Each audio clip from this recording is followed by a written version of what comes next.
Fox News alert. We can go right now. President Trump confirming he will travel to both Israel and Egypt on Monday to discuss the future of Gaza, including details on how it will rebuild and who will govern. National Security correspondent Jennifer Griffin joins us live from Tel Aviv. Good morning, Jennifer. Hi, Charlie. Well, about 500,000 Palestinians have already returned home since that ceasefire began.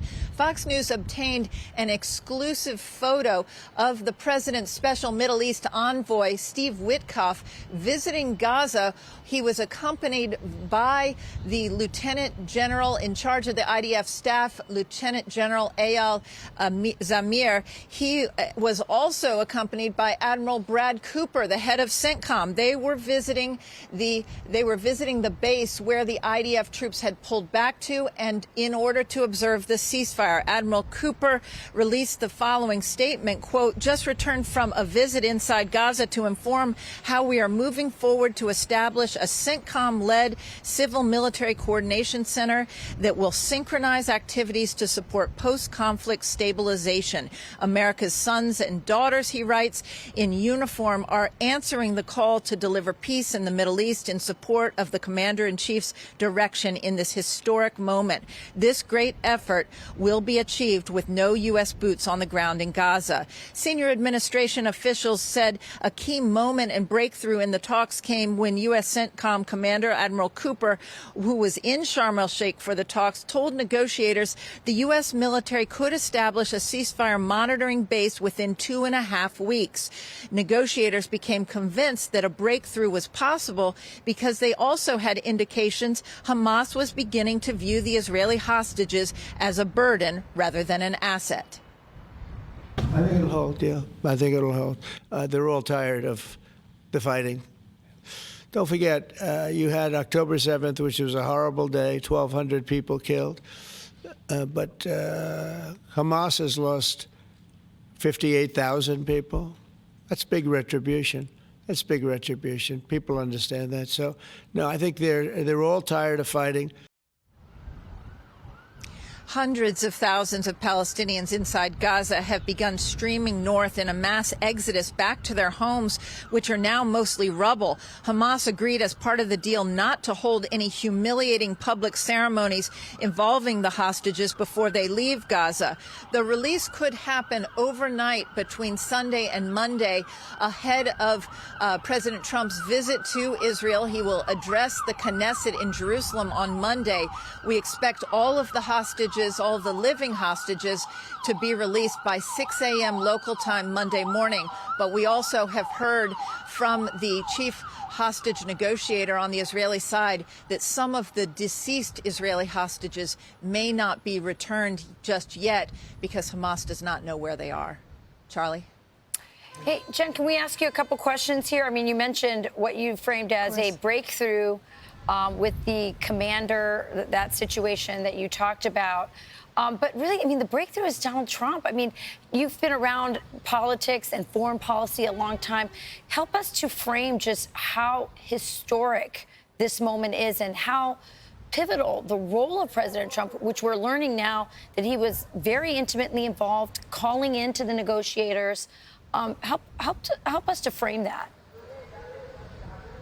Absolutely, Rachel. I've been covering the Middle East for 30 years. I was based in Israel for 7 years for the entire Second Intifada. I've covered numerous talks in Sharm el-Sheikh that bore no fruit. So this is a historic moment, and both sides have told us that it would not have happened without President Trump. President Trump was able to take advantage of a moment when Hamas was on its heels, when after the Israeli strike in Qatar was, and other leaders in the Arab world were very motivated to stop the spread of this conflict and to put pressure on Hamas. At that point, President Trump met with leaders at the UN General Assembly from the Arab world, and then he traveled to Washington, and that's where he met with Prime Minister Bibi Netanyahu. During that weekend before that Monday meeting, that crucial Monday meeting in which Prime Minister Netanyahu called and apologized to the leader of Qatar for that strike that attempted to kill the Hamas leadership in Qatar, which was seen as a big affront to Qatar. After that, President Trump had the leverage over both Benjamin Netanyahu and, with the help of Qatar, Turkey, Egypt, leverage over Hamas. And that's when Jared Kushner and Steve Witkoff, they traveled to Sharm el-Sheikh after 2 days of talks, and they were able to seal a deal with the Israelis, Israeli security forces, Egyptian security forces, Turkish security forces, and Hamas on Wednesday. And now things have moved very, very quickly. They recognized that they needed to get the hostages out at the beginning of the deal, not at the end. They were not going to allow any stalling on the part of Hamas or the IDF. And that is why it's so important that President Trump is coming here to give assurances to the Israeli people that the U.S. Central Command, U.S. military, and others are going to oversee this ceasefire and make sure that in the second phase that Hamas is disarmed and that they are no longer in charge of the Gaza Strip. But first, in the next 72 hours, those living hostages, all 20 of them, will come back to Israel. 1,700, nearly 2,000 Palestinian prisoners will be released. That's a bitter pill for the Israeli people, but they will be releasing 1,700 Palestinian prisoners, along with 250 who are who were serving life sentences here. And so this is a historic moment. I have not seen anything like it in my 30 years, and certainly it would not have come about without the leadership of President Trump. So, Jennifer, do you get a sense that President Trump has managed to get genuine buy-in from the leaders of those Arab and Muslim countries to actually want to see Gaza be a success and to actually see the peace hold? That is absolutely the feeling we have here, Charlie, and from talking to those involved, both on the Israeli side and on all sides, the Arab side of this conflict.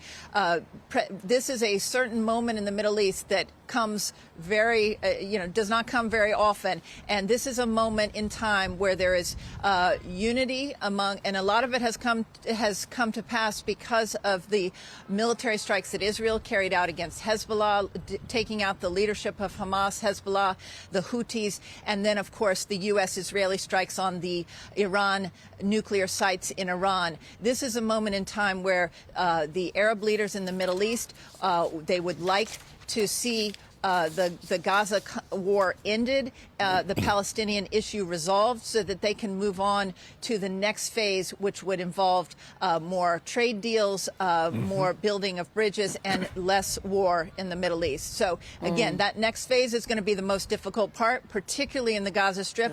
At this point in time, we don't know if Hamas will disarm. We don't know who the security forces will be or who the leader of the Palestinian people will be. When I spoke to the foreign minister of Israel, he gave no indication that Israel was prepared to accept a Palestinian state at this point. And for the Arab leaders, that is going to be very important, that this is a pathway to a Palestinian state. But at this point in time, there's not a clear Palestinian leader for such a state. Well, thank you so much, Jen, for putting that into context. Yeah, really appreciate it. Great insight indeed. Jennifer Griffin, live for us in Tel Aviv. Jen, thank you. Blessed are the peacemakers.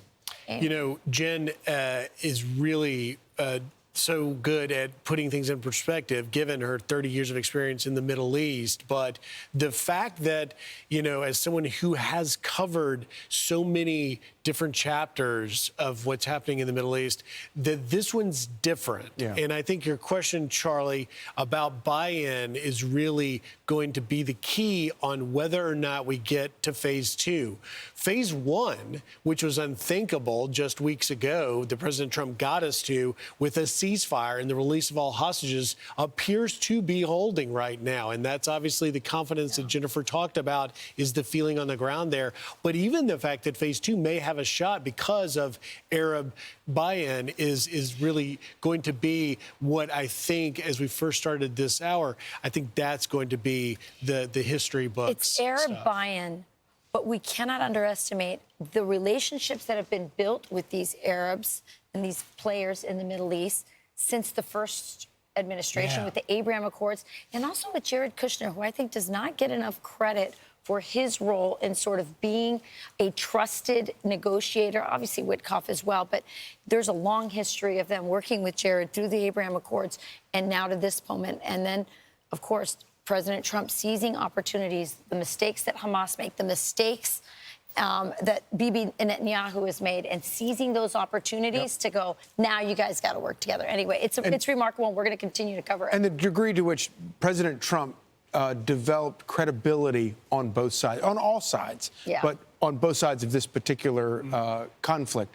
And so, you know, when he walks in and both sides trust him and they take him at his word, that is a true game changer. Yeah, he's calling in, and he's up late at night, and he's working in the UN, and he's bringing Netanyahu to the White House. It's like all hands on deck. This guy does not stop working for peace. And they're all a little bit more than just a little bit afraid of the guy. Yeah. And that helps. Yeah, it does. I'm Steve Ducey. I'm Brian Kilmeade. And I'm Ainsley Earhart. And click here to subscribe to the Fox News YouTube page to catch our hottest interviews and most compelling analysis.